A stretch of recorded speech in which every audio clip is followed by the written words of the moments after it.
Good evening, everybody. How we doing? We doing well? Thank you for coming out. I appreciate it. Thank you very much. Sold out night in Sydney. Very exciting. Thank you for being here. It's so nice to do the show back in Sydney, my hometown. They have not all been like this. I need you to shut the fuck up. We already have yelling girls and very confident gay guys early on. Not the vibe, all right? No, it's been great to be back in Sydney. I did this show in Perth to 5 people. One of those 5 people was 72 years old and legally deaf. I don't know how much you guys know about comedy. Not the target demographic. The deaf, really, for 20% of your audience. She enjoyed the show in a very interesting way. I don't know if you've ever seen this before. She had a transcription device on her phone. So it was in real time transcribing what I was saying. She was reading it, and she, to be fair to her, had a great time. Albeit 2 to 3 seconds after everyone else was having a great time. And I'll tell you this, for that gig, fuck did I have to enunciate. You don't want to be misheard by Siri in 2025, okay? It's not worth it. I had to scrap my whole routine about Snickers. Now look, I'm going to get the show started in just a sec. Before I do, presumably some of you know who I am and what I do, but some of you might not. And I'd just like to start the show with a bit of an overview of the topics I'm going to be hitting over the next hour or so. So these are the things I'm going to be talking about. Divorce, cheating, murder, suicide, Americans. Are there any Americans in? Great news. South Africans, any South Africans in? Oh, fuck. And they're happy about it. That's not good news. Pedophiles. Are there any pedophiles? Fuck, rough way to find out that's your demographic, you know? God damn. I didn't think there'd be any pedophiles here. I thought you guys would be out celebrating the new Pope.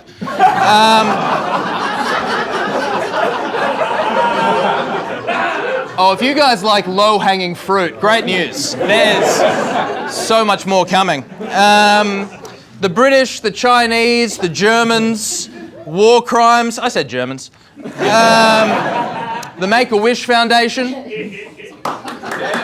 Yeah, the pedophiles are going to love that stuff. It's going to be... the 9/11 Museum, I don't know if you read the ticket, the name of the show is Selfies at the 9/11 Museum. It's going to come up. Also the Auschwitz Museum, the Hiroshima Atomic Bomb Museum, the Pearl Harbor Museum, the Port Arthur Museum.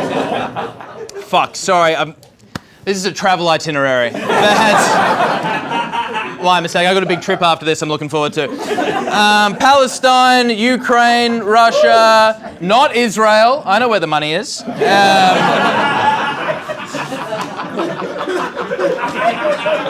Just want to say, if there are any TV producers in today, shalom. Sweatshops, the homeless, women, NAIDOC Week, and the Welcome to Country.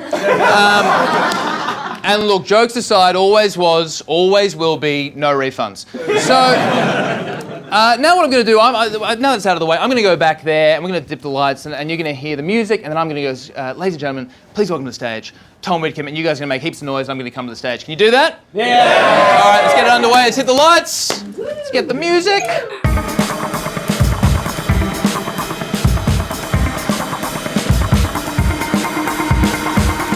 Ladies and gentlemen, please welcome to the stage, Tom Witcombe, everybody.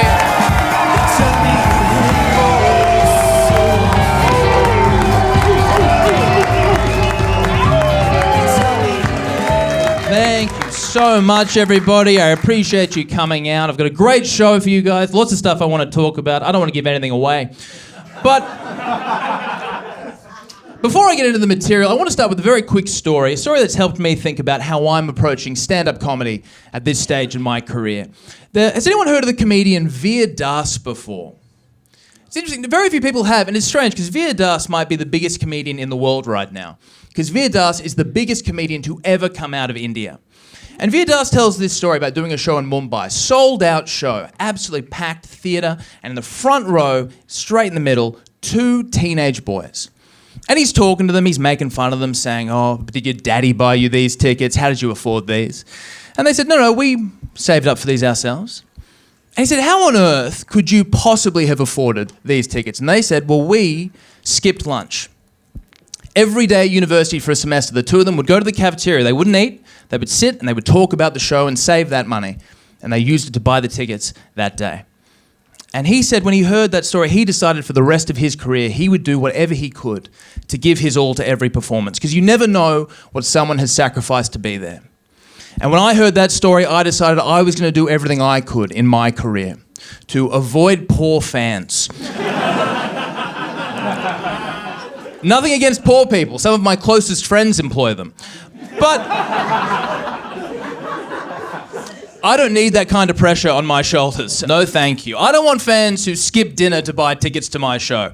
I want fans who buy tickets to my show and skip it to get dinner. That's far less pressure. Because look, Vir Das might be the biggest comedian in India. Me, I might have a middling appeal on the east coast of Australia. But collectively, our two fan bases, same net worth. And that suits me fine, because I'm not here to change lives. I'm here to move merch. And it's pretty hard to sell someone a t-shirt if they spend all day making them. So... Because this is my big belief, right? I think your expectations are one of the few things you can control in this life. I'm big into self-help. It's something I love, which should be obvious. I am the core demographic for self-help. Middle-class white dudes love self-help because self-help works really well when you already receive quite a lot of help. If you're living on the street, the wellness industry doesn't have much for you. You know, you live on the street, you're probably already taking cold showers and intermittent fasting.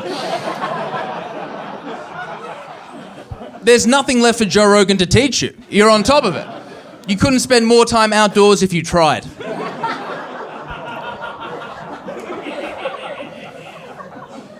But there is one tenet of self-help I particularly agree with, and it's this. It's the idea that the key to happiness is low expectations.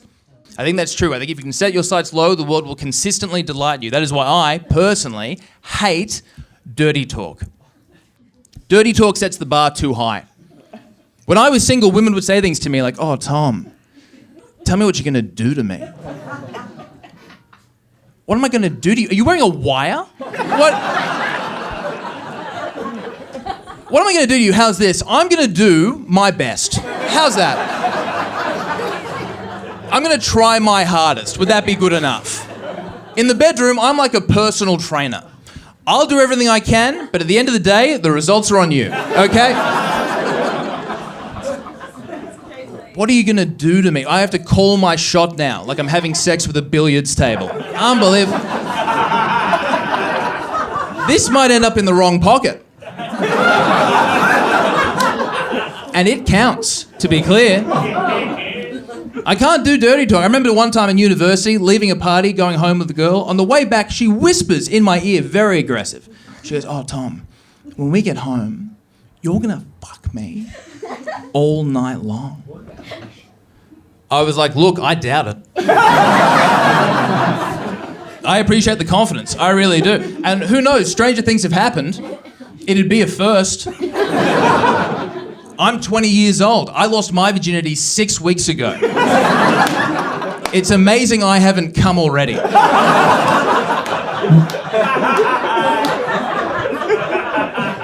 Also, I'm gonna fuck you all night long. Were you planning on contributing at any point? Or am I the only one hitting PBs tonight? Do you know? I don't do dirty talk. My wife called me daddy in bed once, and afterwards I called her father to apologise. I don't do dirty talk. I don't do role play either. I don't know who that's for. Who enjoys bedroom role play? The two most vulnerable activities in life, sex and improv. At the same time, playing out some scenario I think we can all agree, usually pretty gross. Most sexual role play scenarios I've heard of, kind of uncomfortable. It's always like teacher-student role play. Why would I pretend my wife is in high school after spending years pretending she wasn't? So, you know...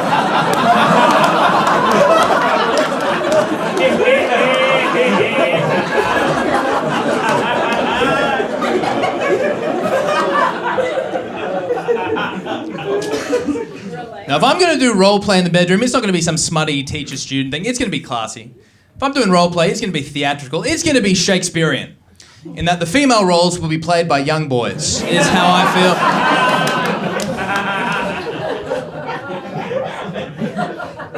feel. So many sexual experiences I've never had, you know, quite vanilla in the bedroom. I've never used a sex toy in bed, never done that. Something about having a dildo at home makes me uncomfortable. I don't want to have anything in my house my grandparents wouldn't approve of, with the exception of hip-hop and the occasional Asian guest.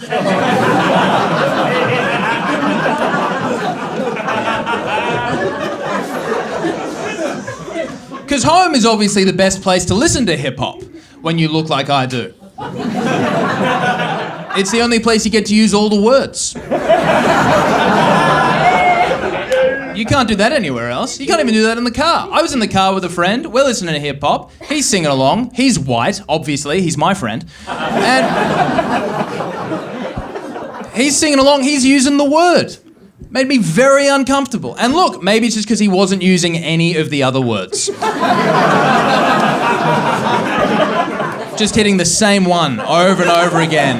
Like a hype man with a brain defect. Just really... We're listening to Kanye and Jay-Z. I don't think he even knows they're in Paris.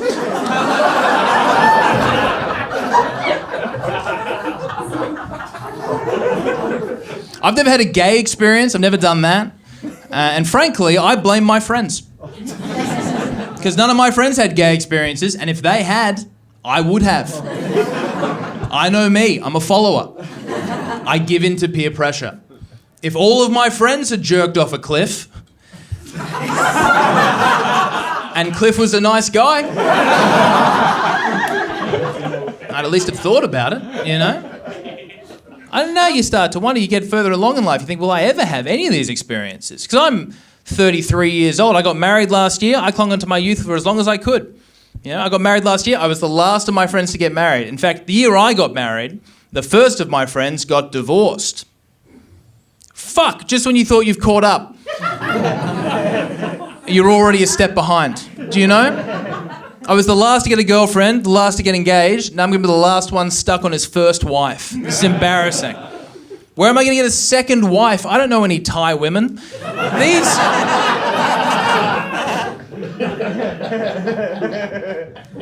My friend left his wife for a woman he met on the internet, which is a pretty questionable decision.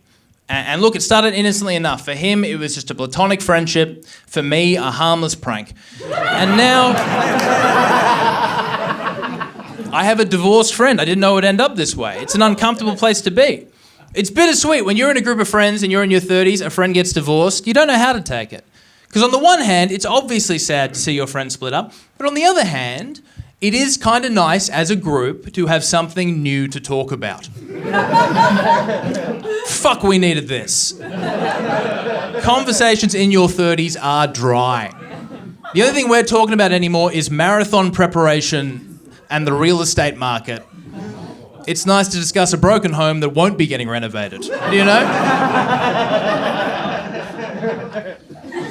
Life's getting less exciting every day. But the most exciting thing I did last year, I got life insurance. My wife and I, we both got life insurance. Don't know if any of you have been through that process. It's very time-consuming. It's a lot of calls, a lot of Zoom chats, a lot of paperwork, a lot of cost. And after all that, fuck, one of us had better die. God forbid all that was for nothing, you know? Don't worry. We got suicide coverage. I'm getting my money's worth. I'm gonna make sure of it. I'd rather top myself and give $1 extra to those filthy Russian meerkats. You can't trust those guys at all. They're in Putin's pocket for sure. Every time I pay a premium, I'm practically firing a rocket into Kiev at this point.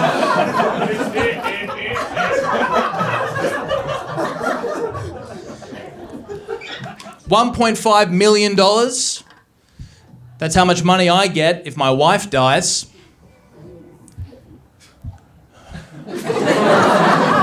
Weird thing to know. That's a new voice in the back of my head for the rest of her life, you know? Just from now on, if my wife's out on a girls' night, it's 11. She said she'd be home by 10. That voice.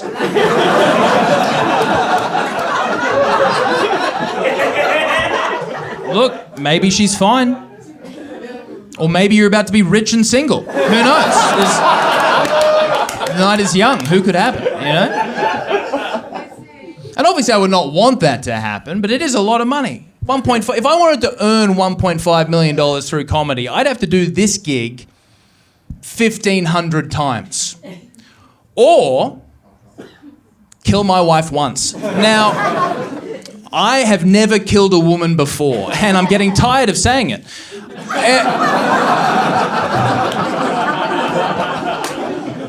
You can't deny it's a lot of money, and I know it wouldn't be worth it. I love my wife. She's the rock on which my life is built. I don't know what I would do without my wife. I do know what I'd do with $1.5 million, and the answer is more fun if she's not around.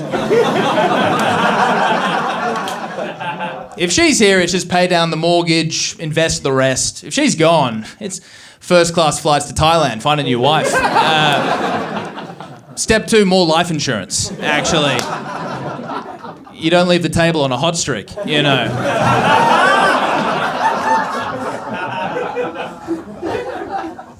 When I was getting life insurance, they ask you about your profession, and the reason being some professions higher risk than others, have to pay higher premiums. It makes a lot of sense for a lot of your more kind of dangerous professions, your miners, your tradies. But actually one of the highest premiums is for dentists. I don't know if you know this, that's because dentists have one of the highest suicide rates of any profession. And look, obviously that's a tragic, tragic statistic. No one likes finding a new dentist. But you have to wonder, why would dentists struggle with their mental health? On the surface, such a respected profession, good money. And the reason is, there's two theories. The first reason they think is because you don't floss. And you tell him you will, and you don't. And it breaks his little heart. And because you aren't willing to put a piece of thread between your teeth, he has to loop one over the beams. And it's such a shame. But that's the first theory. The second theory is that dentists as a profession in society, we don't really like being around. We don't like going to the dentist. We don't like being with the dentist. That might not seem like much, but day after day, year after year, that builds, that grates on their mental health. And I think that's an interesting theory. I don't know how much I believe it, because if that was true, if that's all it took to have poor mental health, to have a profession people don't like being around. I don't know about you guys, I don't seem to hear about nearly enough real estate agents killing themselves. No matter how many emails I send, it does not get through to these people, you know? Now, look, obviously, I don't know who's in this room tonight. I don't know how many of you might be real estate agents. I also don't know how many of you might be suicidal. All I'm trying to say is if you are, I hope you're the same people. That's all.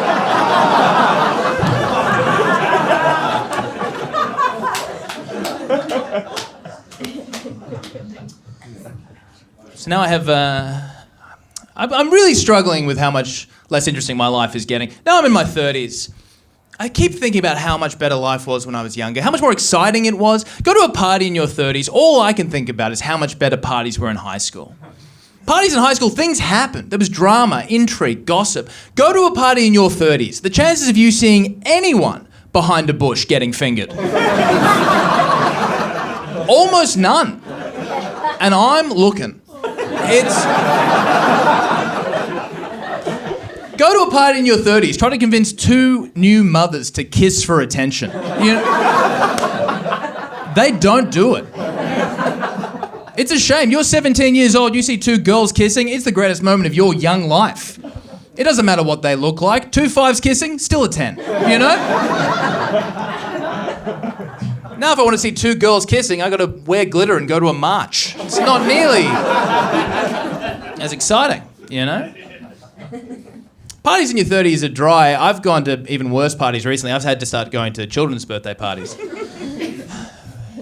The worst place to be. There's no worse place to be, especially when you are childless and married to a woman who would quite like a child. Just making her spend her weekend surrounded by something she'd quite like and I'm not willing to give her yet. Like taking a long-term girlfriend for a picnic at the diamond mine.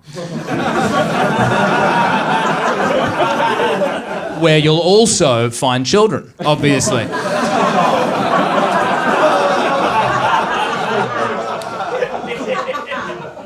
I hate children's parties, and not for least of all the fact that I find parents pretty laissez-faire about their children being naked, just whenever they feel like it. People are pretty chill about that. I don't like it. Now look, I'm flattered they trust me that much, obviously. If your friends' kids are never naked around you, take a look at yourself, actually. Speaks volumes on your character. I still don't appreciate it. And you start to notice parents all over the place are pretty open about it. You go to a child's birthday party, I'm standing there, I'm holding a beer, there's a kid, his cock's out. God forbid the roles are reversed.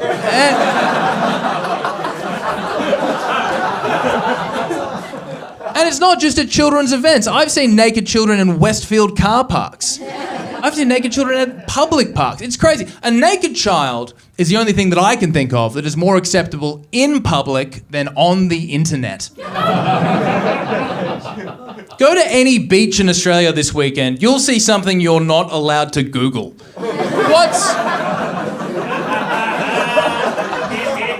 It changes the vibe significantly. I'm at a friend's beach house. Usually that means red wine and pizza. Now it means watching my friend's toddler take a shit on the beach.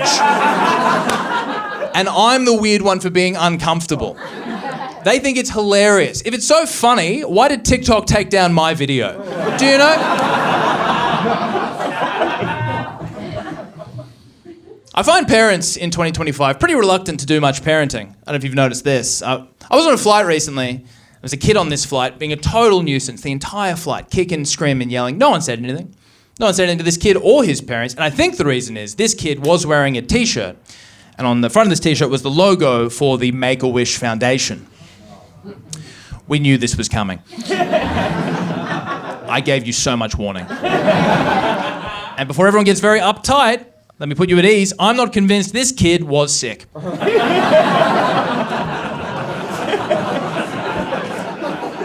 First of all, this kid, full head of hair, straight away. Probably not getting on the ads, is he? You know? Number two, this t-shirt, 3 sizes too big. Someone thinks he's growing into it, obviously.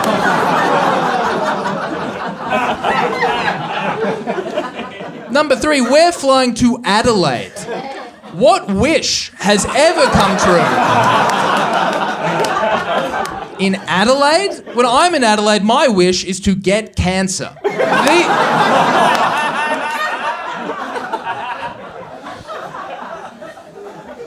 But look, fair play to that kid's parents, because they've done something pretty special, I think.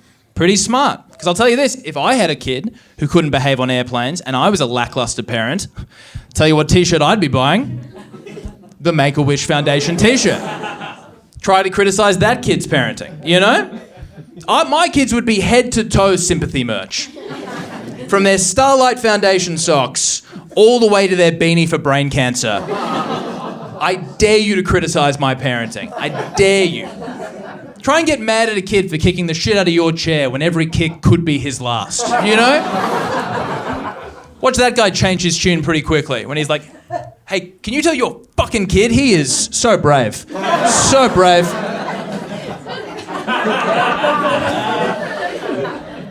The more of my friends have kids, the more I'm reflecting on my dad and the kind of father he was. I think I'm becoming more like my dad as I get older. I'm more opinionated, I'm more outspoken. I'm finding my mother less attractive. And take a moment with that one. Let it sink in. Really think about what that meant. My dad and I get along pretty well. We don't communicate emotionally. I'd recommend it. My dad and I, we don't so much say we love each other as we assume. Because I think I have friends who have similar relationships with their dads, you know, who try to get deep with them. Not for me. My dad and I will be having surface level conversations for our entire lives. I'm going to be sitting next to him on his deathbed. We're going to be discussing whether the Roosters have a shot next year. And I like it that way. I have friends, they lose their fathers, you know, men very much my father's age, and they say things to me like, ever since Dad's gone, I just keep thinking I never told him how much I loved him, you know. I just wish I could just speak to him one last time, tell him how much he meant to me. And I'm like, sorry, just to be clear, you want to bring your father back from the dead to just fucking make him real uncomfortable. Is that the plan? Just really fuck up his day. Is that what you want to, with your trauma? If you're going to bring your dad back from the dead, give him a good day. Take him to the footy. Ask him what he thinks about trans athletes. Let him enjoy himself one last time. You're putting too much pressure on your dad. You think he's going to have some conversation with you after death. He never had the skills to say to anyone in life. You think your dad's going to come out of the grave and go, listen, mate, I was always tough on you. I was only hard on you because my old man, he was hard on me, but that wasn't right. I never wanted you to feel like you had to achieve something to be worthwhile. You were always enough to me. No, he's going to come out and go, you see the Little Mermaid's black now? Fuck. Your fucking generation. Seriously. And I'm going to be like, fuck, Dad, we better get you back to the grave. Actually, it's been great catching up, and I loved seeing you. And, gee, Tedesco's looking good this year. Huh? And that'll be a day. I think that's for the best, because my dad's a conservative man. I've come to terms with that. I come from a conservative family. I might be the most progressive person in my family. That's just not saying much. Being the most progressive person in my family basically just means if I'm somewhere and I notice there's a lot of Chinese people, I don't say it. I notice, obviously. I'm going to notice, you know. I might even acknowledge it, might hint at it, might go, gee. A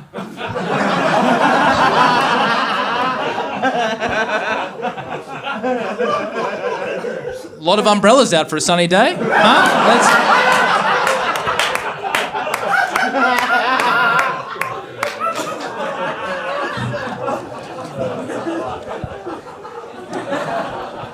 If you have a more light-hearted racial stereotype, I'd like to hear it, because I think that toes the line very nicely. I have to be very mindful of coming across as inclusive, and I think, you know, you got to be very careful when you look like I do. People think I'm racist because I'm what racists wish they looked like. Do you know?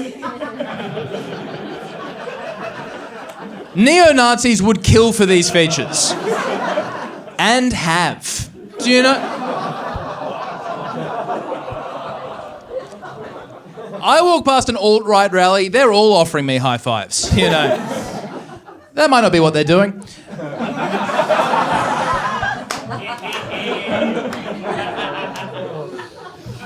I'm very mindful of coming across as prejudiced or racist in any way. I was driving the other day and down a very busy street in Sydney, and I turn over and I look on the street and I think I see my friend in a big crowd of people. And usually, I would just text that guy. I'd say, hey man, just driving down the street, was that you I just saw? I couldn't do that because this guy was Korean. Too risky. Because if it's him, that's fine, that's no issue. If it's not him, kind of feels like what I've done is gone, hey man, I just saw a Korean person. And I was like, I wonder if it's the one I know. Was that you I just saw getting off that tour bus? Was that you? With 29 of your friends and family down at the Harbour Bridge with the selfie sticks? Was that you I saw? There are so many occasions to be more progressive in 2025. There are whole days dedicated to it, which I think is fantastic. International Women's Day, probably the most popular. It's come leaps and bounds recently. I work a day job, 9 to 5. You know, we did an International Women's Day breakfast, and it was great. I got to say, those ladies whipped up quite a spread. It was delicious, and me and all the boys in the leadership team were talking about it, and.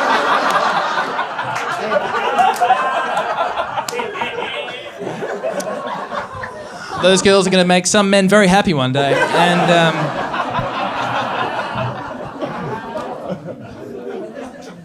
International Women's Day, obviously quite a mainstream one. There are more niche ones as well. If you're not aware, October 26th every year, Intersex Awareness Day.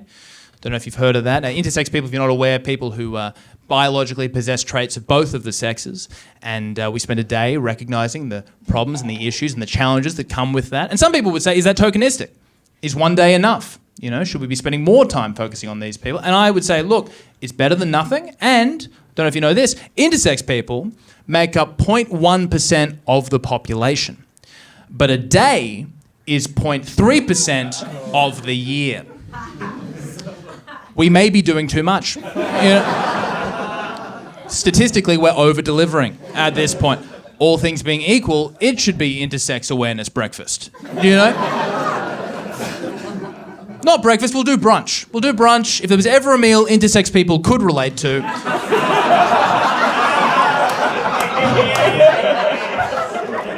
It's going to be brunch, isn't it? Not quite breakfast, not quite lunch, kind of both, also neither. That's the day for them. There are all these days, you know. Intersex Awareness Day, October 26th. ADHD Awareness Day. That was meant to be this week. It keeps getting pushed back. There's Paranoid Schizophrenia Day. That's whatever day you think it is.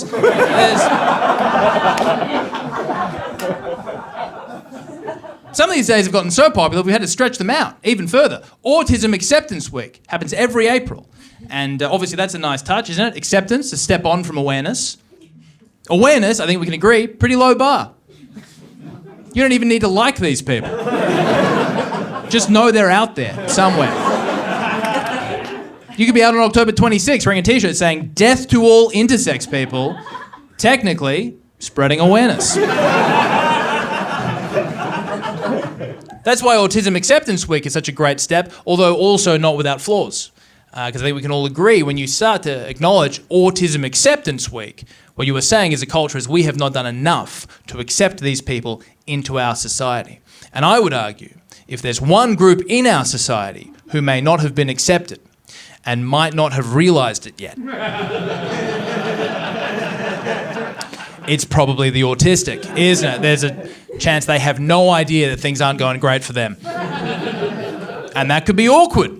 When you're out with your autistic friend and they see a big sign that says Happy Autism Acceptance Week, they're going to go, wait a minute, have you guys not been accepting me this whole time? Is this why we haven't hung out in 51 weeks?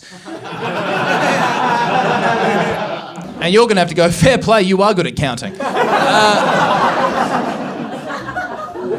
Listen, mate, we haven't always been good to you. We're trying to be better, okay? Let's not let this spoil the day. Now, do you want to keep drawing Sydney Harbour from memory? Or should we head back to the blackjack table? Either way, it's your big day, okay? And don't worry, because either way afterwards, we're catching the train. So, something for you to look forward to. You can tell these days are really catching steam when big brands and corporate sponsorships get involved. When they start seeing money in those days, great sign. NAIDOC week, every July. Last NAIDOC week, I was at Gelato Messina. And if you've been to Messina before, you know, very fancy gelateria. And every week they have special flavours. And this week they did have a specialty Indigenous flavour. And I don't mean to brag, but I did get it. Some people talk about change, some of us make it. And I just remember enjoying my ice cream and ending racism and thinking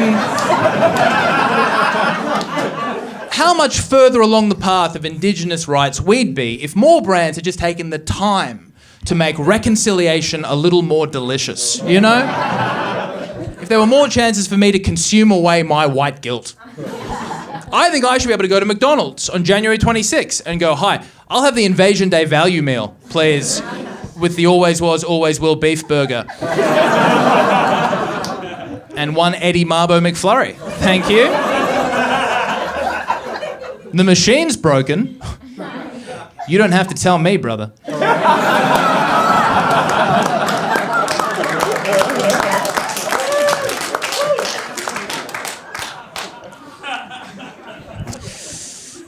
Come leaps and bounds in this country for progressive ideals, I think. We've got a while to go, but it's a good sign. Not all the other countries are holding up their end. I think you only need to look at America at this time. And, you know, there's lots of different ways this is coming to life. I don't know if you know this. Do you know that Donald Trump has banned trans people from joining the military?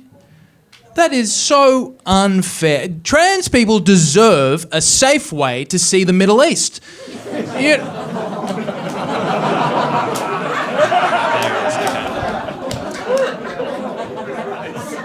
Fuck, that joke deserves so much more. It's too late. Especially because I think I heard you clap when I said trans people are banned from the military. And I was like, God, one of us is on the wrong side of history. And I don't know which. Time will tell. You only need to look at the recent history for America, some of the choices they've made. It's not just the election. The decision to repeal the right for women to have abortions at a federal level through the Supreme Court, I am staunchly against. I think it's a horrible decision. I am against any legislation that results in more Americans. We need to be keeping the numbers low, you know? I'm pro-abortion, I'm also pro-gun. These are the things we need to do. I think we should be making abortion safe, legal, and accessible wherever we find people I don't like. You know, America, France, parts of this crowd. There's so much more we could be doing. But I think Americans just see the world in such a different way from the rest of us, especially Australians. I was in America last year, and I went to a bar in New York City. A guy walked in, he was wearing a hat, and on this hat he had two flags. He had the Israeli flag and the Ukrainian flag. And then another guy walked into this bar, he saw that hat, and they got into quite a heated debate about it. I think it's because he was American. He saw that hat, and what he saw was a political statement. Me, I'm Australian. I saw that hat, my first thought was, wow, I wonder what Sportsbet would pay on that multi. Do you know?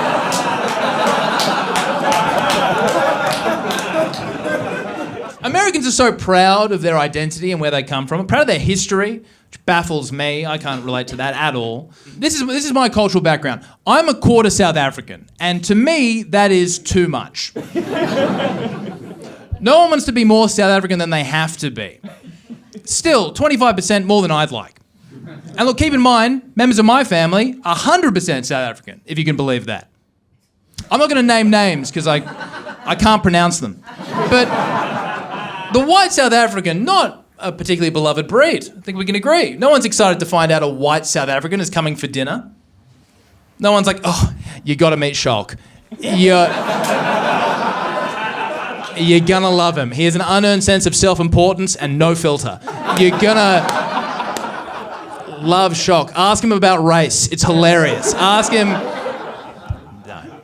Don't ask him about race. Just ask him about rugby. He'll make it about race.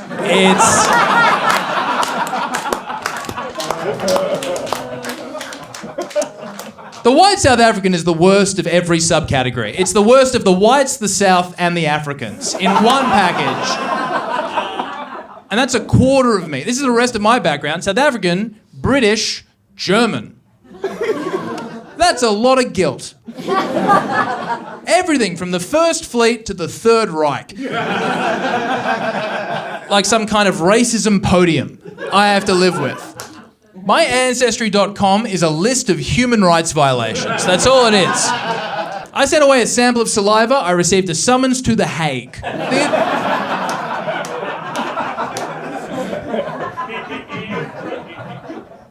I was at an event last year. The event began with a welcome to country, as so many of these events do, and the Indigenous elder ended her welcome to country by saying, "May the spirits of my ancestors guide all of you on your journeys." And I remember sitting in that crowd thinking, no thanks. I appreciate the gesture, I really do. I'm not convinced the spirits of your ancestors would have my best interests at heart. And it feels rude to even ask. To be honest, I don't know how much you know about my ancestors. They may be the reason your ancestors became spirits. So, if you were willing to call it even, I'd call that generous, actually. While I was in America, I really wanted to go to the 9/11 Museum, which I did. I don't know if you've been to the 9/11 Museum before. It's actually genuinely a spectacular museum. If I had one criticism, it would be this one caveat, that as far as a museum about 9/11 goes, they do only explore one of the theories.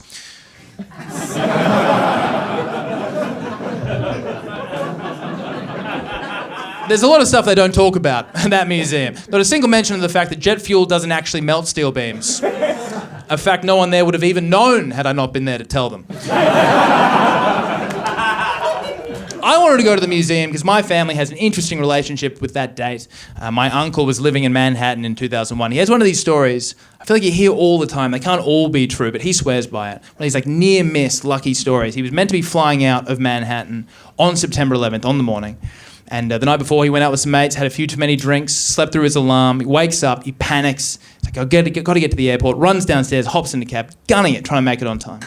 Sure, he's going to miss his flight. He's gunning it. He finally gets to the airport. By the time he gets there, the first plane has already hit one of the towers. And so his flight was cancelled, full refund.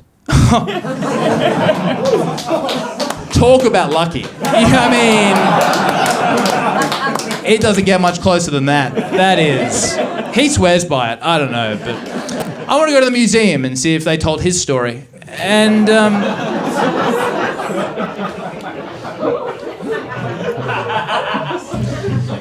when I got to the museum, there was one thing that really surprised me, and that was this. If you've ever been to the museum, you know this. You line up to get a ticket. You have to buy a ticket to get into the 9/11 museum. And get to the front of the ticket booth, they have a list of all the prices. You know, adults, one cost, children, a little less. Veterans get in for free, students get in for free, family and friends of victims get in for free, silver linings. And then at the bottom...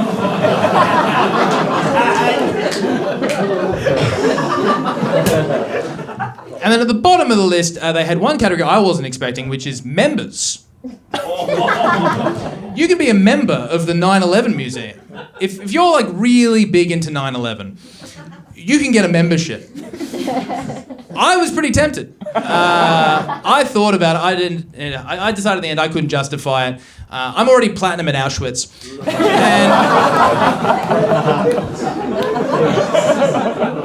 and if I don't go again this year, I lose access to the lounge, and then why even be a member at that point? You know. You'll be glad to know you're not the first crowd to pull back on the 9/11 stuff, and. You don't know that's going to happen when you name an entire show after it. You certainly don't know it's going to happen when you get quite a lot of merch printed. Because I think, unfortunately, the 9/11 Museum and my response to it, it reveals something that I think to be just deeply true about the world, and that's this. It's the idea that it's the darkest moments in life that bring out the most humanity. Because it's the darkest moments in life and the little bits of light mean the most. And I have a story to illustrate this. There's a man from Sydney by the name of Don Ritchie. You may not have heard of Don Ritchie before. You may have heard his nickname, which was the Angel of the Gap. Don Ritchie lived in a house directly opposite the Gap in the eastern suburbs of Sydney. It's an ocean cliff face where tragically many people do go to take their own lives. And Don Ritchie lived in this house from 1963 to 2013. It said in those 50 years, he saved in excess of 200 people from committing suicide purely by seeing them, speaking to them, and inviting them in for a cup of tea. And it's a fantastic story. It's a beautiful, beautiful story. There is one caveat. Unfortunately, this is true. Don Ritchie's day job, he was a life insurance salesman.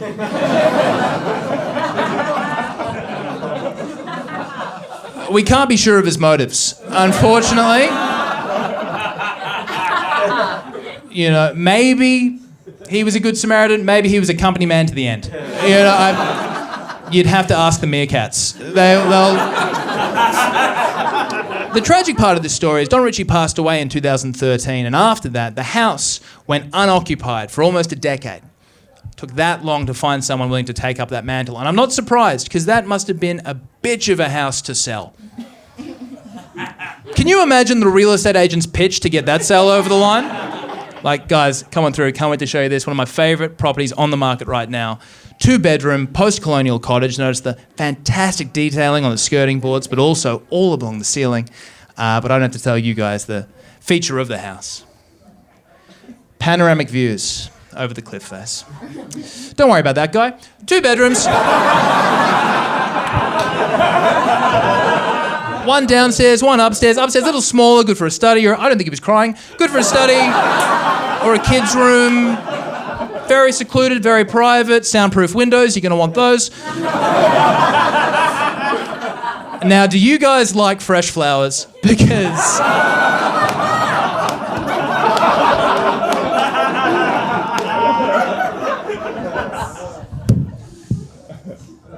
2023, a real estate agent finally managed to sell that house, and they sold it for a whopping $13 million. And the reason they were able to secure that price is because they have sold it to commission luxury apartments.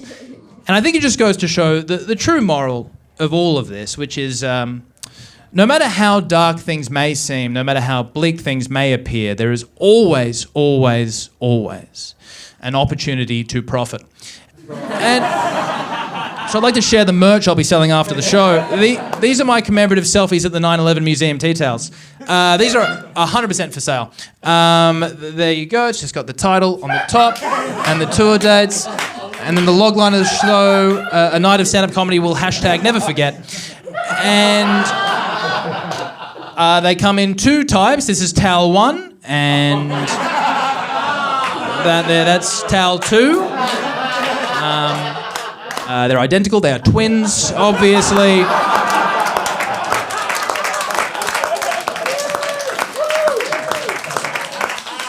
You can get these towels from me on the door on your way out. You can get 1 towel for $20 or 2 towels for $30. That's the twin towel deal. And you're going to love these towels, guys. They are phenomenal, great quality, sustainably and ethically made, maybe. Hard to tell, like the guy I bought them from spoke such poor English, but love to give him the benefit of the doubt, you know. The show is just about wrapping to a close, and I'll tell you the last few things, and then I'll get out of it. Thank you so much for coming out. So great to do this show in Sydney. Thank you. It's very nice.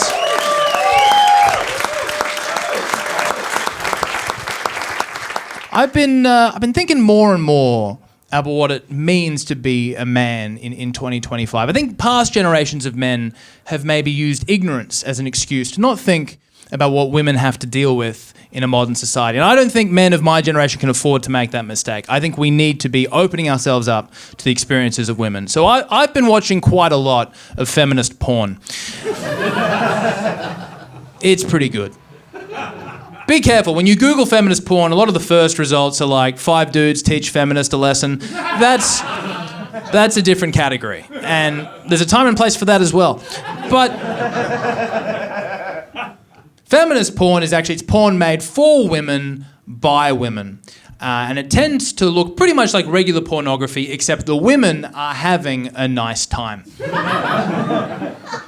And I know what you're thinking, and yeah, it takes some getting used to, for sure. But if you can stick through the discomfort, there's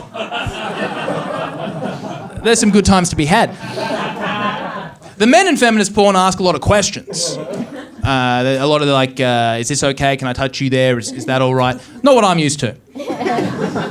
The questions I'm used to in porn, far more rhetorical. There's a small but important difference between do you like that and you like that, don't you? Do you know? They're basically the same words, but one of them's a question, one's a threat in a lot of ways.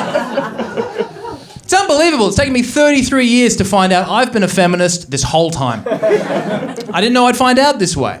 You know, because I always thought feminism was about, like, closing the gender pay gap or getting more women in leadership positions. No. It's so much simpler. From what I can tell, being a feminist is basically like, just don't come on her face. That's where she keeps her ideas, you know? Be an ally, come on her tits. And you should have seen the looks I got holding that placard at the Women's March. There are so many things women have to worry about in 2025. I've never had to worry about it. Women in 2025 are still faking orgasms. I've never had to do that. Closest experience I've had as a man would be faking not having an orgasm, which I think we can agree is harder. There's evidence. I gotta be like, look, lady, I don't know what you're talking about. All right, that cum was there when I got here. I didn't see it at first either. And when I did see it, it was a bit of a turn-off, to tell you the truth. It's why I had to stop so suddenly. Otherwise, I would have kept going for ages. Now, if you'll excuse me, this whole ordeal has made me rather sleepy. So...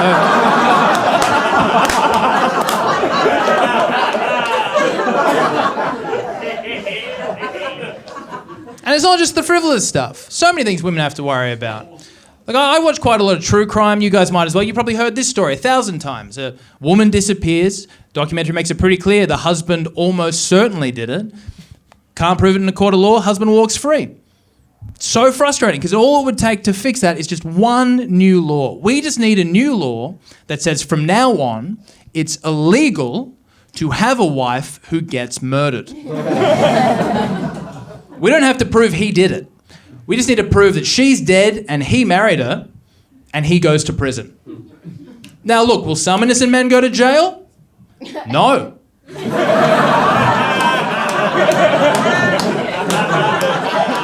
Not a single one. That's the beauty of the law. But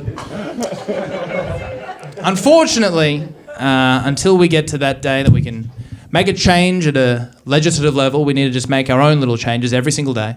And I do my best.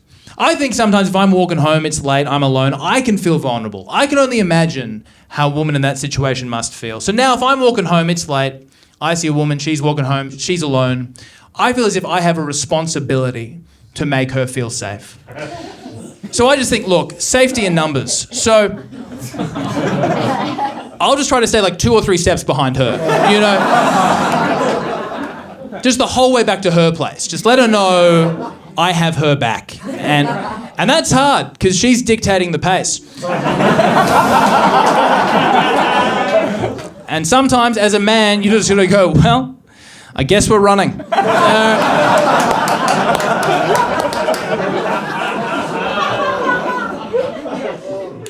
Now look, traditionally that's where this show has ended, and for the purpose of posterity, it still might. But I have to tell you this one last thing before you go, because it literally, I've never said this out loud to anyone before, but it happened to me yesterday, and I need to tell people.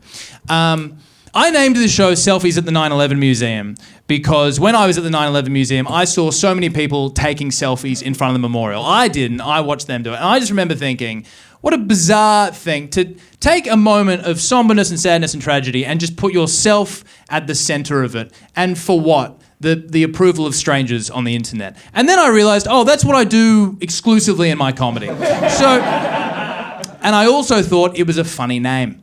And it has drawn some interesting reactions from people along the way. I was doing a show last night as part of the Sydney Comedy Festival. And you do these showcases, right? You go up, you do 5 or 7 minutes, and afterwards you plug your show. And I finished my set by going, I'm doing a show tonight at 9:30. My show is entitled Selfies at the 9/11 Museum. And if you don't like the title, you're gonna hate the show.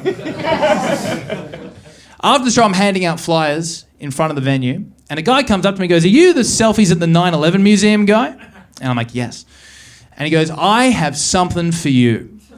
And he pulls out his phone and he goes to his camera roll and he starts scrolling through.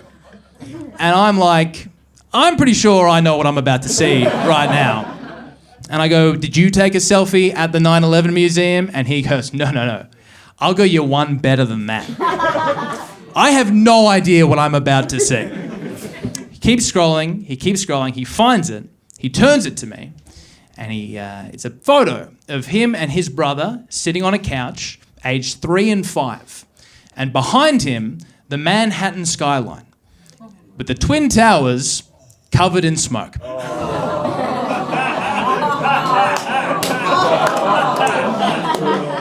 And he turns to me and he goes, anybody can get a selfie at the 9/11 Museum. How many cunts do you know that got a selfie with 9/11?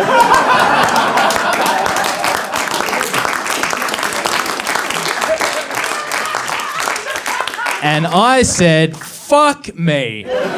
Someone get that man a membership. Dude, I've been told Witcombe, thank you so much for coming out. Enjoy the rest of the night.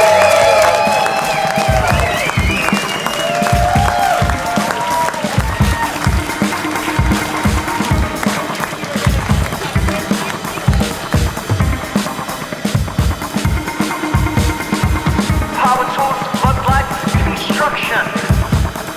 Unsolicited calls and knocks. They ring and chime heavily upon the hours through my own phone. Now they're tracing cracks upon my front door. That's the 7th helicopter that I've heard